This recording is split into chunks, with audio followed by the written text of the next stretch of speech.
ডাকসুর নির্বাচন অবাধ, সুষ্ঠু ও গ্রহণযোগ্য হলে আগামী জাতীয় সংসদের জন্য এই নির্বাচন রোল মডেল হিসেবে কাজ করবে বলে আশা প্রকাশ করেছেন স্বরাষ্ট্র উপদেষ্টা জাহাঙ্গীর আলম চৌধুরী। সচিবালয়ে আইন শৃঙ্খলা সংক্রান্ত উপদেষ্টা কমিটির সভা শেষে স্বরাষ্ট্র উপদেষ্টা বলেন, ডাকসু নির্বাচন আগামী জাতীয় সংসদে নির্বাচনের প্রস্তুতি হিসেবে কাজ করবে। তিনি দাবি করেন, এখনও যে পরিস্থিতি আছে তাতে জাতীয় সংসদ নির্বাচন সুষ্ঠুভাবে সম্পন্ন করতে কোনো সমস্যা হবে না। নির্বাচন পুলিশ সহ অন্যান্য বাহিনী প্রশিক্ষণ কার্যক্রম শুরু হয়েছে। অর্থ বরাদ্দ সংক্রান্ত কিছু বিষয় প্রক্রিয়াধীন আছে উল্লেখ করে স্বরাষ্ট্র উপদেষ্টা বলেন, তা আলোচনা করে বাস্তবায়ন করা হবে।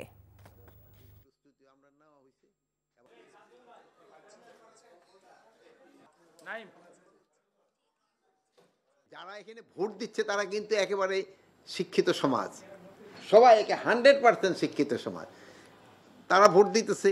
আর জাতীয় নির্বাচন যেটা হবে এটা কিন্তু একেবারে মিক্সড, এটার সাথে ওইটা একেবারে মিলে ফেলানো যাবে না, বাট এটা তো একটা মডেল হিসাবে কাজ করবে।